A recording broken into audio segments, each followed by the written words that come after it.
ভাই, আমার এই একটা মাত্র মেয়ে, ওরে প্রাইভেট পড়ানোর জন্য বাসায় মাস্টার রাখলাম। আমি তো বাড়ি থাকি না, আমার মেয়ে থাকে আর আমার বউ থাকে। এই সুযোগে মাস্টার আমার মেয়েরে প্রপোজ করছে। এটা তো ভাই ক্ষমা করা যাবে না ভাই। মন্ড চৌধুরী, রফিক সাহেব বসেন বসেন, প্লিজ বসেন বসেন বসেন। আমরা এখানে বসছি সমাধানের জন্য, অতএব উত্তেজিত হওয়ার দরকার নাই।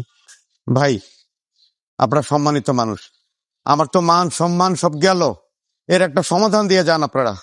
সমাধানের জন্য তো আমরা এখানে বসছি, তাই না? কিন্তু চিঠিটায় যা ছেলেটা লিখছে ভালো কিছু লেখে নাই।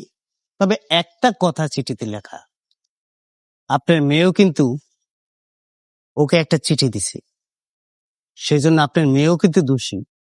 এখন আপনি চিন্তা করে দেখেন কি করবেন।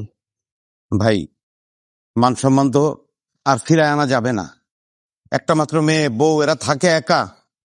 সমাজ সংসার তো আছে ভাই, একটা বিহিত আপনারা করে যান।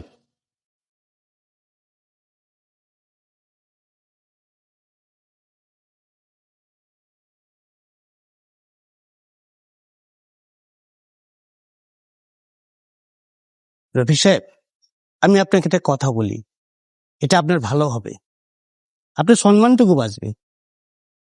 আপনি এক কাজ করেন, আপনার মেয়েকে ওর সাথে বিয়ে দিয়ে দেন।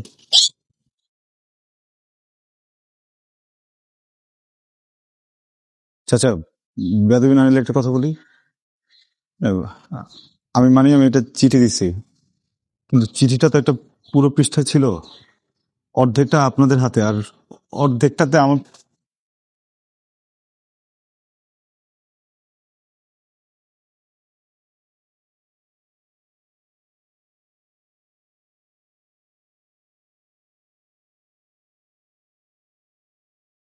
স্যার, কি? আপনি কি আমার উপর এখন রেগে আছেন? রেগে থাকাটা কি অস্বাভাবিক? না স্যার, কিন্তু আমি তো এখন আপনার ছাত্রী নাই, আমি তো আপনার বউ। তো অপ্রয়োজনীয় কথা কেন বলো তুমি? হ্যাঁ, প্রয়োজনীয় কথা যদি না থাকে আমার সাথে কথা বলবা না, বোঝা গেছে? চুপচাপ এখানে শুয়ে ঘুমাও, আমি আছি ওদিকে। আপনি এখান থেকে যাবেন না, আপনি এখান থেকে যাবেন না। আমি এখান থেকে যাবো। না যাবো না, বলছি না, যাবো। আপনি যদি এখান থেকে